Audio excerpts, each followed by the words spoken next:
Thank you all for joining with us here today.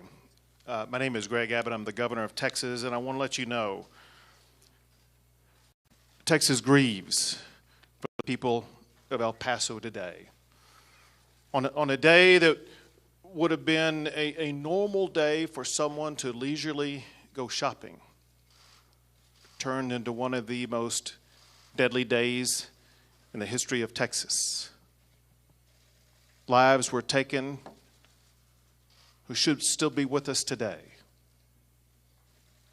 20 innocent people from El Paso have lost their lives, and more than 24 more are injured.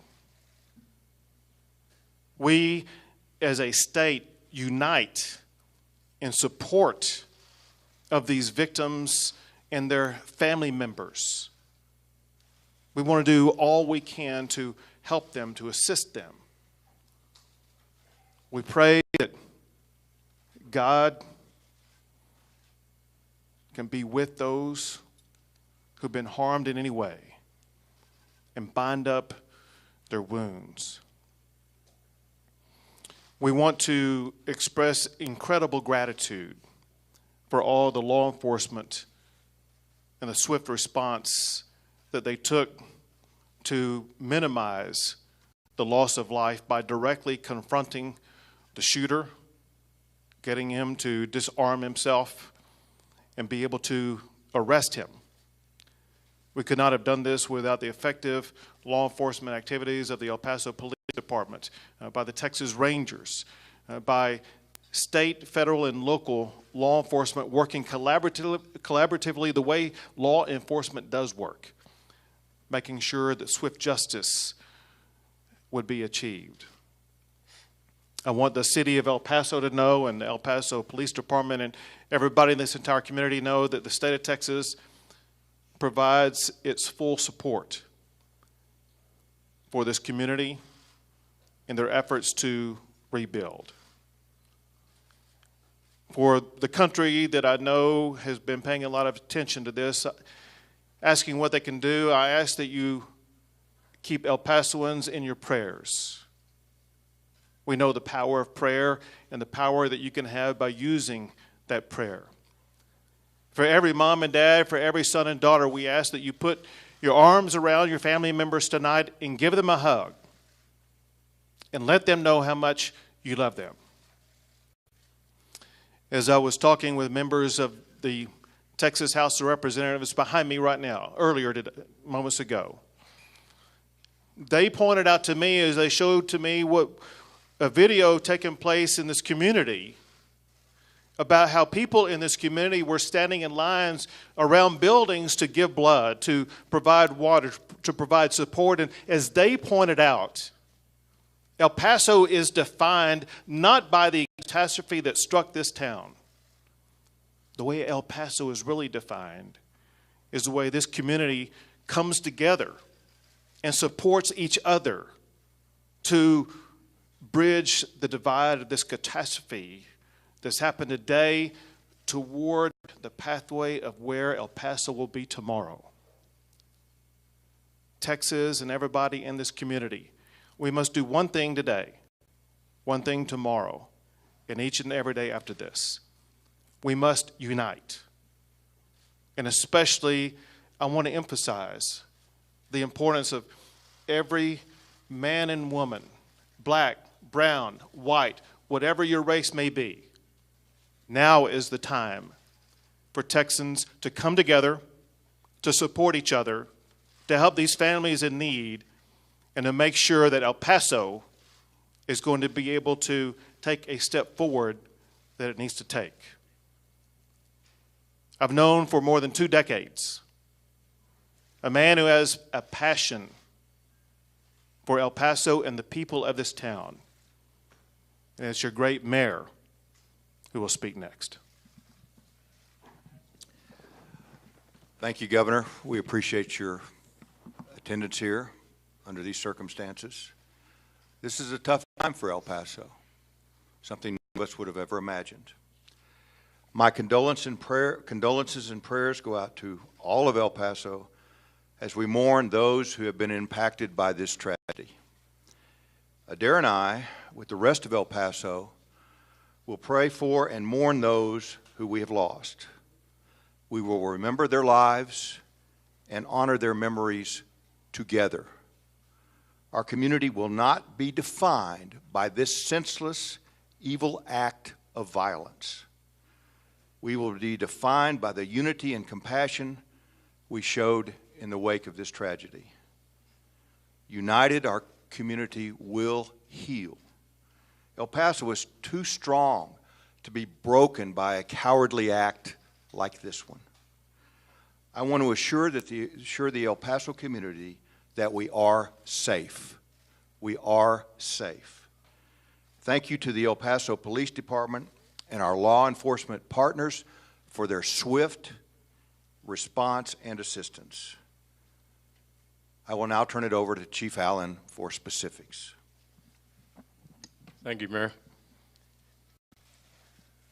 Active shooter call went out this morning to 911 at 10:39 a.m. Police response, first officer on the scene, was 10:45 a.m., a 6-minute response time. From this shooter, we have 20 confirmed fatalities, and we have 26 wounded.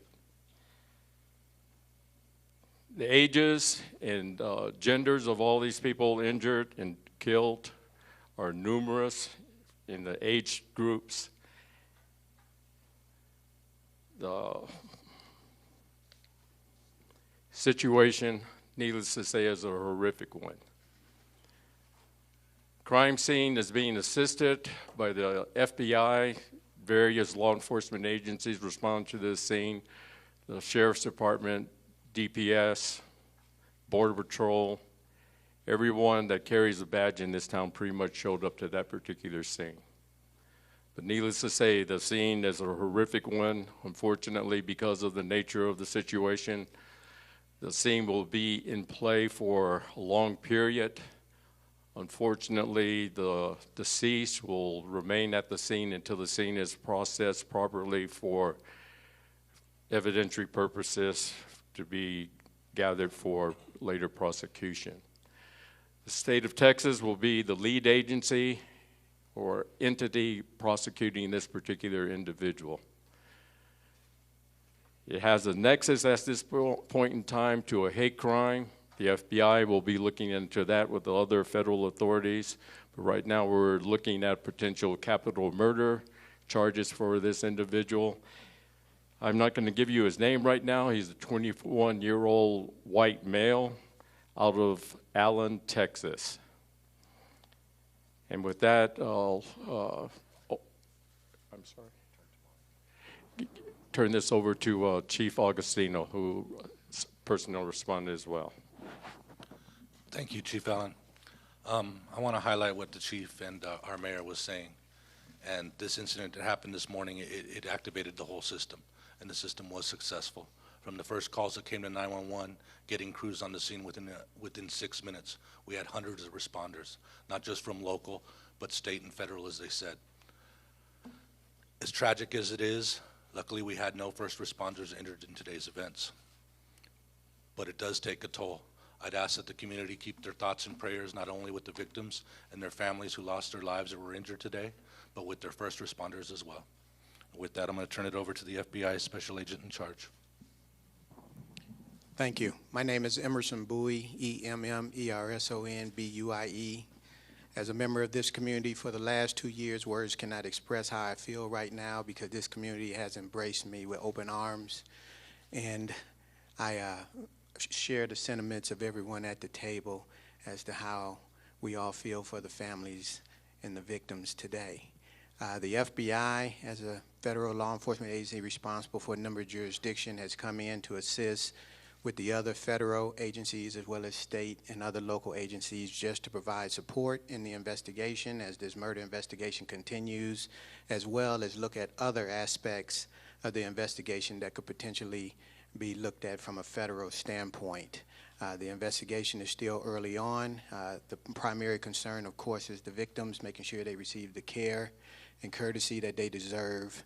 And as we continue to move through this investigation, we will provide updates along with our other partners. We'll take a few questions.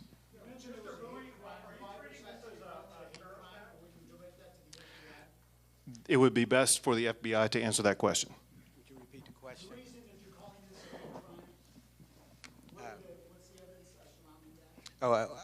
First and foremost, I did not call it a hate crime. I said we're looking at other aspects to ensure what potential violations are out there before we can label any type of investigation. We have to ensure that the evidence and the precursors are there, and they have to be reviewed to make sure that we are executing and moving in the right direction. So at this point in time, we're reviewing all the evidence that we have collected so far. We're pursuing other leads. We have mobilized additional officers for assistance in that vein, and we will conduct investigations just like we have in other incidents. Is this a terrorism investigation? One second. Okay, go ahead. Ms. Brewer, is this a terrorism investigation? Again, no, right now it is a murder investigation.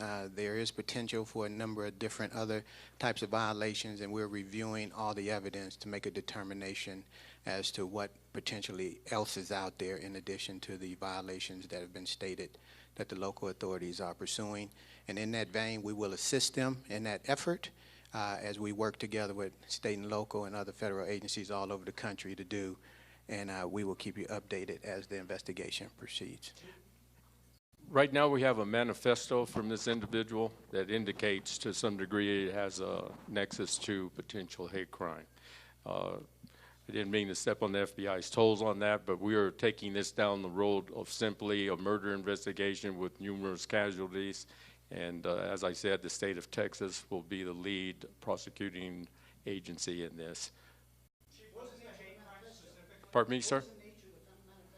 Well, I can't get into specifics on that right now because we have to validate for certainty that this was the manifesto from this individual that we've arrested. So with that in play, we still have to be aware of the fact that this person is still entitled to fair process as far as the law. We don't want to complicate that by making any statements right now that might be tainting the investigation.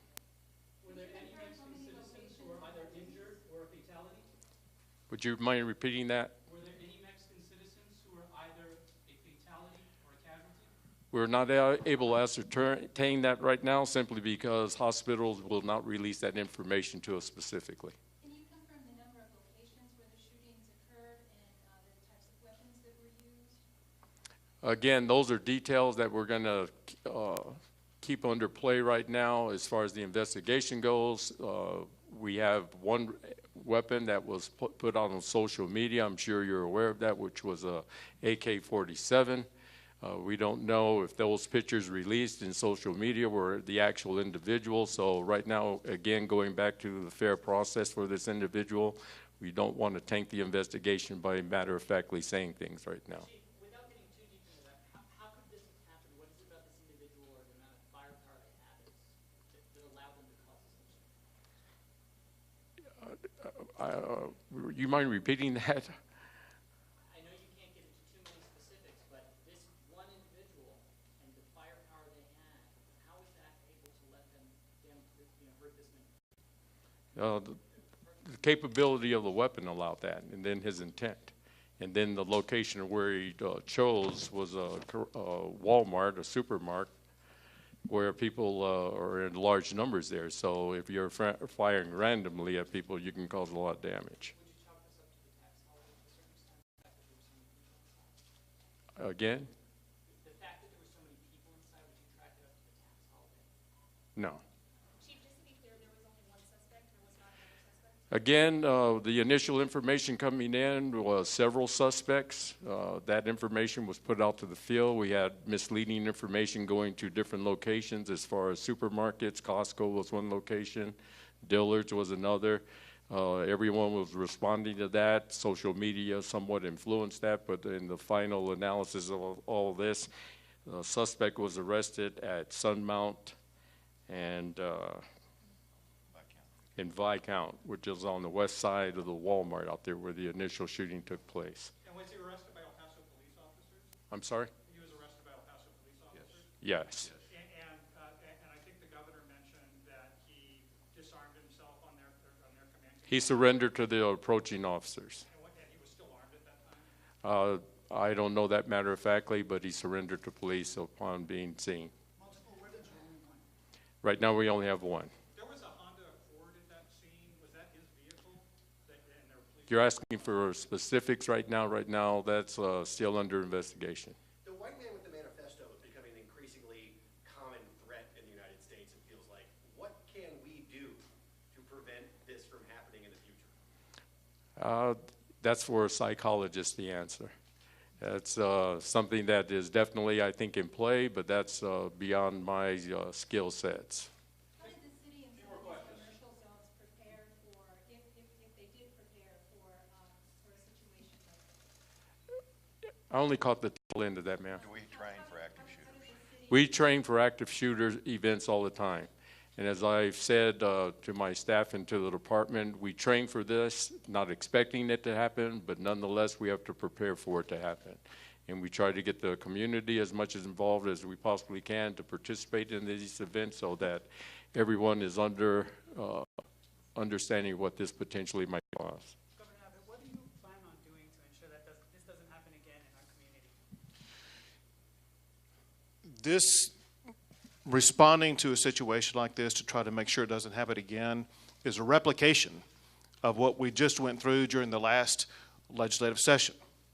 It was May a year ago when we had the horrific tragedy of the shooting at Santa Fe High School that led to 3 days of hearings that I conducted at the Capitol to get input from people who are educators, who are students, who are victims of shooting crimes, as well as experts in all different kinds of fields to help us be able to strategize the best ways to keep students safe and to prevent incidents like that from happening again. That led to hearings that were conducted by the legislature before the session began, then additional hearings, and then legislation that was passed by the state of Texas and is now law that includes bill after bill after bill that makes sure that we are doing more than ever before to keep students safe at school. During that time, we did not, as far as I know, evaluate for and plan for an incident like this. That said, I can tell you that perhaps the most profound and agreed upon issue that came out of all of those hearings was the need for the state and for society to do a better job of dealing with challenging mental health-based issues. We know that's a component to shootings that take place in schools. I think it's a fact. It probably is a component to any type of shooting that takes place, including, for example, the shooting that took place in Sutherland Springs. Bottom line is mental health is a large contributor to any type of violence or shooting violence, and the state of Texas this past session passed a lot of legislation and provided funding for the state to better address that challenge.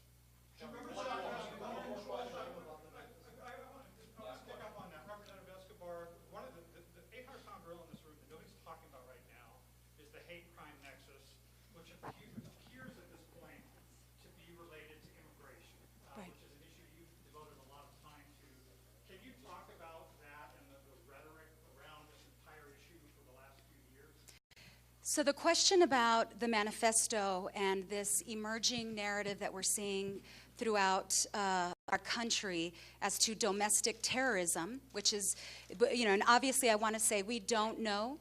We have to allow the investigation to continue. I respect the process, very much so, but without regard to this particular instance, not speaking about this particular instance, which is still under investigation, but the manifesto narrative is fueled by hate, and it's fueled by racism and bigotry and division. And I